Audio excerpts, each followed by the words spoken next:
Hi, this is Randy Finney with Right Side of the Chart, and this is a mid to late session update for Monday, August 7th, 2023. It is 2:34 p.m. Eastern Time as I'm starting the video, so plenty of time to get this one out before the close.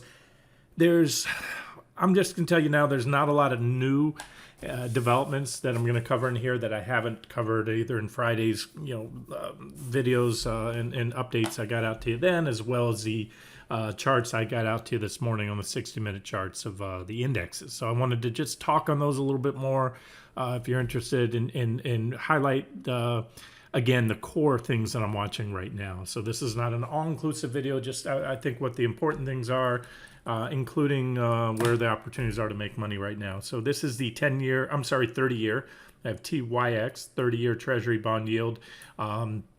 And again, we're flirting with new multi-year highs. There you can see your previous highs back here. As mentioned before, not by mere coincidence, right when the stock market bottomed in the middle of October of 2022, that's when yields peaked, which was the catalyst in large part, or almost exclusively really, for the stock market rally. And now we're back to that point.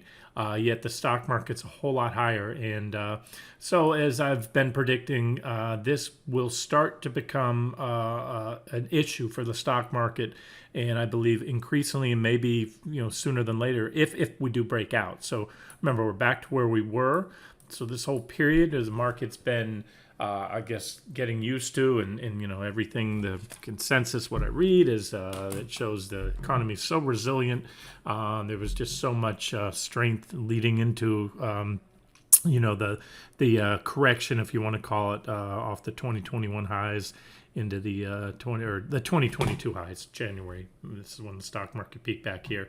That the rising interest rates haven't been able to halt the economy and put us into recession. Again, talked on that quite a bit. There's a whole lot of differing opinions out there, including but not limited to what the lag time is on those. But again, I think it's a very important level to watch. And the fact that we already broke above this range, and we've seen that in the last week. So that was the first level I told you to watch, a breakout there, and this did put some pressure on the stock market in the last week or so. And again, from here, as I said back before we broke out, it would be not an all or none binary thing. It would be an incremental thing, and that's still what I believe it'll be. So if we continue up like this, I think with pretty much each tick higher, so to speak, you're going to see a bigger and bigger impact on the market. More and more people talking about this, and especially with the general consensus that the Fed is most likely done with hiking.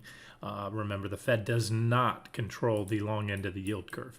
They can certainly manipulate to an extent with bond purchase programs, things like that. But this is set by market forces. So, anyways, one to keep an eye on, and we're right there. We're not far from the recent high right there. When we checked that, about 4.35% or so, like somewhere in there in the 30-year. And of course, the 10-year we'll watch as well. That's also a very important one to keep an eye on. And you can see also, they had that previous slightly lower high in yields after the peak in October, mid-October. And that's the level so far we got checked on. And there are divergences. There's a lot that say, hey, we may do this. And so, just as I'm saying, this will almost certainly be a bad sign for the stock market, a bad event. Again, the higher we go and the faster we go. Likewise, this should be, again, I put that in quotations, should be a net positive. This I have very little doubt that that'll be a net negative for the market, because the markets have been hypersensitive to interest rates, inflation, all that. Now, this will most likely be a net positive, but as I said, there is a scenario here as well that if the market starts to break down based on its own technicals, I've been making a case there for a while, we may see a sizable correction, then you could see a flight to safety.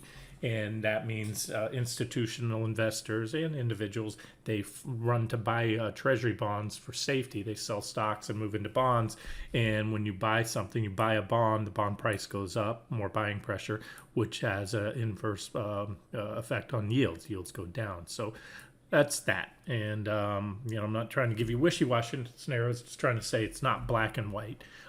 If you do see yields falling without any stress in the financial markets, then that should be a net positive for the stock market there. Okay, so let me get away from that. And again, just to reiterate, I'm harping on this lately because we're right there. We're a lot closer to breaking out to new multi-year highs in Treasury bonds than we are really breaking this trend line. But that is something to watch as well. There's a trend line here that I have, uptrend line, and coming off the lows right there. And so, if we can break that and start moving lower, again, that should be something to watch as well. But we're a lot closer to the upside breakout right now than we are any type of downside breakout. And I do have a level I need to give you right here as well, if you are a bond watcher, about 36.50 or so, because we had this trading range right here in TNX right there. And then when we broke out above it, we back tested it for a while. So yeah, right here you can see. So that's that would be a potential downside target. And again, it should be most likely a net bullish development for the markets if it happens. All right, so now let's talk about the markets. Let's get back to that real quick. This is what I got out to you this morning. So you have these what I call technical cross currents. Bigger picture, we broke that trend line I've been talking about forever and a day. Finally had a sell signal and a break below that post earnings and post Fed.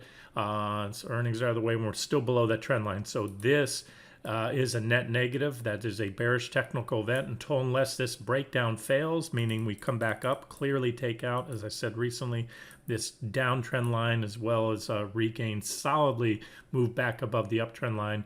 As now that puts, especially in the scope of these large divergences and extreme overbought conditions, especially you see it on the daily chart, the breakdown of Apple, things like that. That still leads me looking for considerable more downside. However, as the scenarios I got out to you, going back to, what was it, Thursday, I gave you that chart this morning, I can easily see a back test. It's an alternative scenario. Only, like both my scenarios, when I give you alternative scenarios, just so you know, I never have given out an alternative scenario that says, oh yeah, the market's going to go up or we're going to go down. No, this is still, my alternative scenario is still a bearish scenario. It's still calling for a considerable move down. It just differs from my alternative scenario that says we're not going to backtest that trend line, at least not again. We already backtested it once. We're going to go down, whether we go up a little more. There's some big, pretty, I think, significant resistance right here, 375.40. So the primary has us going, anytime soon, maybe up to that point, and then starting to go back down and have that substantial, most likely double-digit correction, right?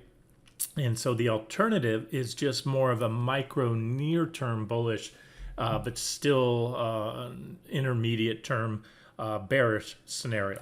So it's not, anything other than that, including even if it's just a marginal new high, is just wrong, because as I mentioned before, this is a good area to, have some stops right about here. If you are, if you subscribe to this, if you're on the same mindset I am that we're going to go lower here. So I mentioned that last week. And again, we're talking a back test. Again, if and when it happens, you're talking, that's 1.9% right there. You can see the pop-up box to the left.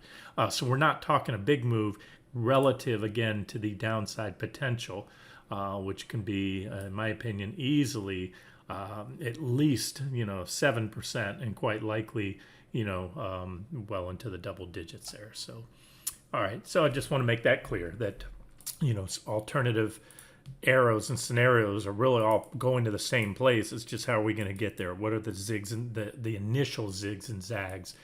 Do we get one more zig up? We've already been stair-stepping lower. And by the way, guys, keep in mind that, that scenario, that alternative scenario would also mesh with or keep this near-term downtrend going. A downtrend simply being security making higher lows and higher highs, and that's what we have so far right here. So there's our near-term downtrend. Should we go and back test, we still have all the makings of a downtrend right there. Again, a near-term downtrend from this point right here.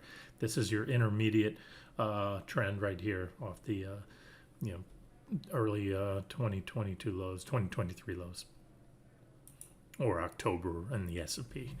All right, so that's that. Let me give you the Nasdaq. That's the 60-minute chart. Again, I had to point out, and one thing I wanted to add to the commentary I gave you this morning. I shared my thoughts, and I just shared them again. But I should also have added, and I'll add it now because we really haven't looked. We've hardly moved off that divergent low. So what I didn't add, and I should have for those that are bullish, and I know I see it, there are those looking to buy the dip. This is a very objective level to go long with a stop somewhat below. So I point out these divergences. I told you I don't think they're going to take us to new highs, but that has been the MO for many, many months. I've highlighted all these divergent lows on the 60-minute time frame. It's my favorite swing trading time frame. And in a bull trend, divergent lows often mark the move to new highs in that trend. Now, this last one didn't play out, and that's been a little bit of a change of character. And I pointed it out when we hit it. That was the last time, or not the last time, but that time we hit the uptrend line right there, we had positive divergence, and it did carry over for a rally, but it fell shy of the previous high. So this whole thing here has been a change of character, and that's one reason that I'm sort of overriding, if you will, this, the significance of this 60-minute divergence. That coupled with everything else that I've been talking about recently. However, one guarantee I always give you is I'll be wrong, and I'll be wrong a lot. So if I'm wrong on that, and this market's going to new highs, this is a very objective level. Even if we go down a little lower here, support about 15,219. I know this is NQ, the futures, but you could take a shot here with a stop somewhat below, somewhat relative really to your target. As long as you have this 60-minute divergence in place, the case can be made that we're going to go on and have a new high. So again, if you are looking at that, you're glass half full guy or gal, and you're looking to buy dips right now, there it is. First time we've had 60-minute divergences on all the indexes. Remember, we had that one I pointed back here on NQ. That was that last time there. But we have, this is I'm sorry, I jumped out to a 120-minute candle just to show you that trend line longer term. So to me, again, this is the big picture. We just broke down, and based on the scope of this pattern, I would suspect we go lower, whether or not we do that one last thrust up. So you can see it here. We haven't really back tested from the way I have this trend line drawn here, coming off the March lows right there. So that's his preferred alternative scenario. You can see the thick lines mark the most significant levels. So that's 14,855, then 14,427, and then 13,503. And all right, that's that. And then on the S&P 500, I'll show you ES. There it is. This one's nice and clean. Only have a couple levels marked here. 45.58, 60-ish right there.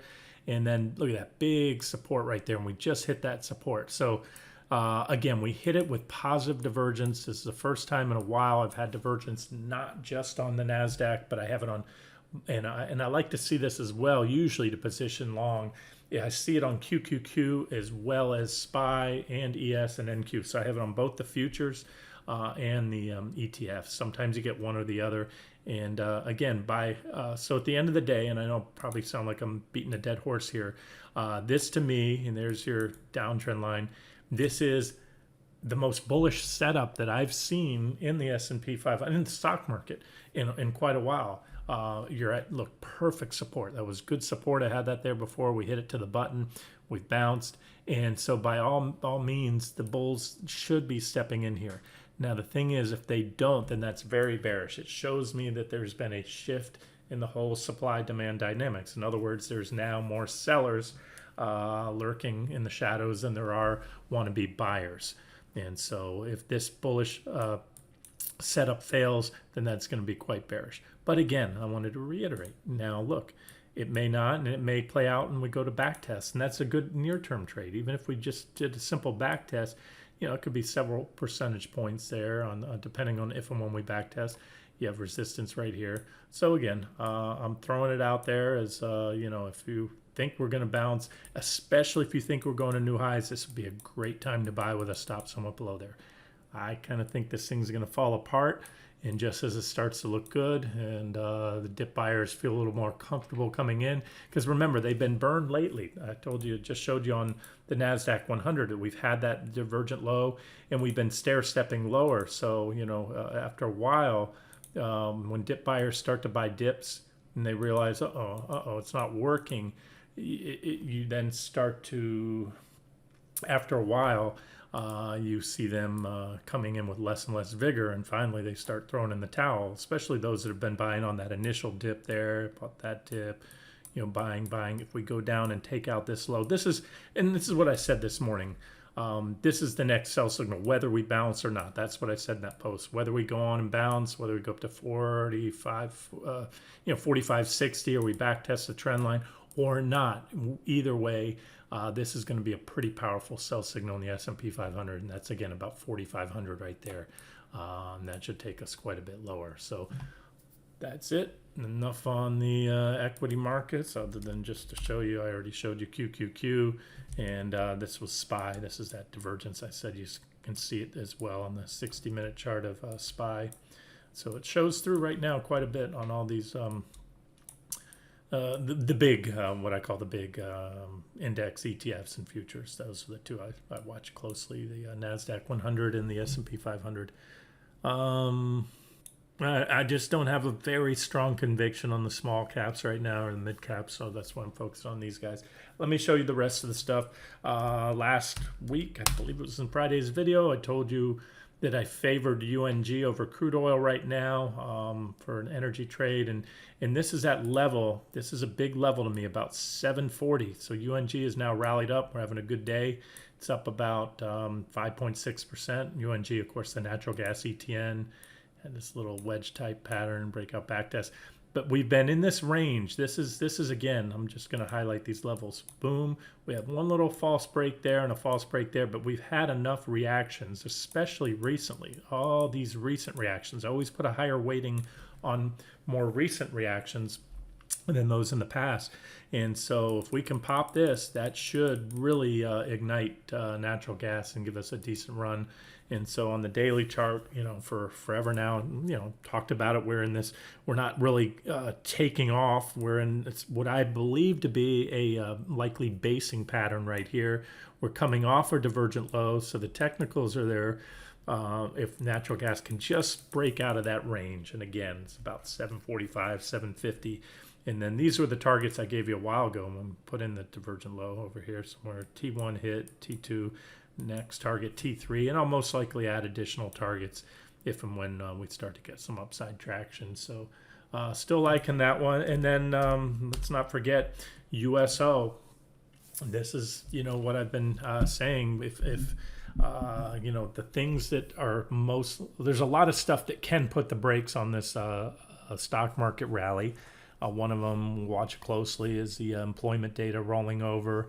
But inflation, I think everybody agrees, if inflation continues to persist, and you're going to have this huge kind of realization, because the vast consensus, again, I've been burying myself in the headlines reading, the vast consensus believes that the Fed is not only done raising rates, they're going to start cutting rates. And so the majority in the Fed, even themselves, it came 2 weeks ago, the other week, they did the last rate cut. They came out and announced officially they've now abandoned their forecast for any type of recession, no soft landing, nothing. And then a lot of the big firms, Bank of America, a lot of them followed suit. And I'm seeing just one after another capitulate and giving up the whole, backpedaling on their recession calls. So to me, that's a pretty contrarian signal. And so bottom line is, say what you want about whether we're going to have a recession or not. Hard to argue this steep advance in crude is going to be inflationary. It already is. It's already printed. Like I said, the month of July is over, and that's a big increase in energy costs in the month of July. And there's a potential to break out. I mean, we've already broken out by a small amount. If you look at it, USO here, just like natural gas, you have these most recent highs there, and it has broken out. Now, the divergence is a little slightly higher high, but there's a potential bearish PPO crossover. After such a healthy advance, I would be surprised if we didn't get a correction. But whether we do or we don't, watch for a break. I think every little tick up from here, just like Treasury bonds where I started the video, natural gas, and even more so crude. Remember, crude of all commodities out there is going to have the biggest impact on inflation. So again, these are the things I'm watching, and it can go the other way. So where I'm telling you, I think we're probably going to go, and I'm leaning towards, and that's going to be bearish for equities. If I see this, if I see Treasury yields come back down, I see crude oil come back down, and it's not due to demand destruction, to the stock market crashing, then that should be net bullish for the stock market, and we may power on to new highs. So these are the things I'm watching closely, and I think we're really, at that point where every tick higher from here over the Friday's highs, you're going to have more and more coverage and discussion in the equity markets about this, about Treasury bond yields, if those move higher, crude oil, natural gas, commodities. I'm still diversified, still making a case to be long wheat or go back in or take a new position if you want. There's that uptrend line. We had the correction after T2 was hit. We effectively put in that double top, but we need to take that level. So if wheat rallies here, and again, that's what I think will happen based on this long-term downtrend line being hit, coming off this large divergent low right here, breakout back test, and that's it. So far we have 1, 2, 3 lower highs, and we need to now pop out this high, and that should take us up to the next target, and that bring corn up as well. Corn usually moves with wheat, and again, these things are going to be, this will be the return of the inflation trade. Again, so many, including the Fed, have pretty much written it off. Fed's telling you they're remaining vigilant and will continue to do what they need to do, and I believe that to an extent. We'll see what happens. It'll be interesting what they continue to do, if how much they continue to raise rates if the Treasury market starts to unwind, and long-term Treasury rates go up, because then the U.S. government's in a big pickle. The amount of our debt service, the cost that the U.S. government has to pay on all the treasuries, has already surged with the increase in yields, and if it goes a lot higher, we already have a budget deficit. Just a horrible. Our fiscal shape is bad. That's why Fitch just downgraded U.S. sovereign debt, and that's going to get worse if interest rates go higher. And so the Fed's really going to be in a pickle if we see this reinflation trade, we'll call it. Inflation starting ticking back up on food and especially energy, and if the housing market continues to hold up, and things like that. Okay, let me just loop back and take a look at, with QQQ, I usually like to look at the fangs. I just want to mention Apple is now, or today at least at the lows, came within spitting distance of that 176.15 target I gave you, told you post earnings, that's where minimum I'd expect it to go, and it still is. Now it's at minimum, it's a big level. I would be shocked if the buyers didn't step in there. And as I often say, a lot of times if a level is so obvious to everybody, the buyers will sometimes step in early. So we came very close today, and but we didn't hit it yet. So I think we'll have a little more downside whether we bounce tomorrow. Look, near term, very near term, if you look like 5-minute charts, things like that, we're very oversold. And, a bounce, the dip buyers just sooner or later are going to be stepping in here to buy Apple. I don't see how they've been overwhelmed so far. I guarantee you a lot of dip buyers are buying this all the way down. But this is institutions dumping it. And this is exactly what I warned about. This is what a rush for the exits look like on a crowded trade. When you're in a movie theater, a crowded theater, and when somebody yells fire, this is what happens. Everyone tries to get out at the same time, the same little exit, and so this is the biggest drop we've had in Apple in a long time. And to me, it was very technically significant because it gave us that sell signal here on the weekly chart that I highlighted, just like all these others when we break these trend lines. and they led to all these double-digit corrections that I covered recently. So now, with that being said, Apple is coming up, getting close to the first support. So let me just show you the other ones. But here's the thing. Support is support until unless broken. We'll probably bounce on the initial tag of that level on Apple, but maybe not. It's possible. Sometimes I've seen, and that's in an ugly market. If Apple, as much as it's dropped, just goes right through there with a very little to no reaction, that's really bad. I doubt that's going to happen, but it could, and I'll be, ready to trade it if it does, along with this one. Microsoft, big level right here. Look at that support level, 324.14. I've had that there forever and a day. It was this trading range we had here, and we're back to it. We hit it again, the bottom of that range. So this is where I already have, I believe I have an alert set. Let me just look on another board. Pretty sure it can't hurt to have it again. Anyways, that's a level to watch. So I just showed you the level to watch on Apple. We're coming up on that target. Microsoft, watch 324. Alphabet, I added a level here today. You have this little reaction, two reaction highs right there, and we back tested it. So the level I think will get some selling going. Is about 127.15. I think I already set an alert, and then that would send us back down to, well, I have a support zone there, but ultimately, based on the charts, Alphabet's going a whole lot lower. I don't even want, these are just near-term targets. This tells me this stock's going to drop well into the double digits. At minimum, I'd say 108.37. That's from where we're at today. That's going to be about 108. I'm sorry, about a 18% drop. However, are we going to go on and back test the trend line in QQQ and inspire those divergences going to play out? If so, then guess what? Alphabet's probably going to put in a marginal new high again.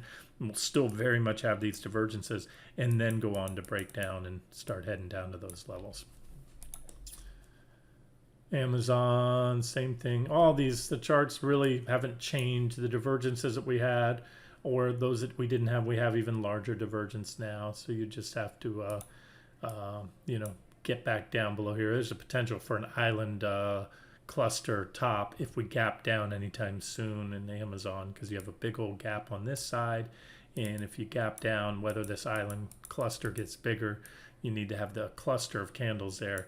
And then you want to watch for a gap down. And the significance to that, island cluster tops, I've pointed out many in the past, just like island cluster bottoms, are not short-term sell signals or short-term buy signals on island cluster bottoms. They are topping, candlestick topping patterns. They end a trend. Here was an island top right here. It ended that trend. See, we were gaps on both sides. And that was followed by a drop of, let's just say from where the candle closed that day, dropped 22%. So that's pretty effective. And so that's something to watch for on that one. NVIDIA, there's my support levels, about 440, give or take, 403.30, and then the big one at 375. This is really the big one. If it enters that level, this would have wiped out all those. It will start to enter the gap here, I should say. And everyone who bought that big AI hype gap right there on earnings, if you drop below 375, they're all underwater, all of them at that point, anywhere ranging, again, from right now, those that bought recently at the highest point, could be down over 21% at that time. And again, that's a very technically significant level. So I believe I already have an alert, but I'm going to do it again. NVIDIA. And that would lead to, at minimum, I think, a backfill of the gap down there. And that'd be a big drop. And then take us to the trend line right there. And so that's still my target. And that's going to be, from where we're at today, a drop of about 35%. I'll do a quick update on the cryptos and then we'll wrap up here. Somebody asked a few weeks back and I mentioned, all right, sorry, distraction there. So there was divergent high and we've been moving lower, but this is the level right here, 1843. If that breaks and that divergence can play out, I still don't have very strong convictions on this one. However, that would trigger a sell signal if that level is broken. And based on the scope of the divergences, would likely give us the next big downtrend, and that I think would coincide with the stock. Remember, this is It's not mere coincidence. Stock market bottomed in mid-October. Bitcoin, which is has been a risk-on asset, fell with the stock market falling all the way down off the highs back in 2020, early 2022, late 2021, and has rallied since then in line with the stock market. So these two tend to go hand in hand, and this would coincide with another leg down in the stock market, another leg down in Bitcoin. And then ETHE, Ethereum, same thing. You had the divergent high right here, and just move that over, divergent high. And we've been limping a little bit lower. Again, I have a decent but not great support level right here at about 1049, and that's comparable to that level in Bitcoin. So I think if both those go, we're going lower. I could see the possibility of another thrust higher as well. It would still be a divergent high. Keep these indicators, the divergence intact. If it's just a marginal new high followed by a reversal. So those are the levels to watch. And again, basic trading 101, you don't short right now because we're just above that support level. If anything, you go long or you wait for a break of the support. All right, I'm going to wrap it up here. This has been Randy Finney with Right Side of the Chart. Have a great day.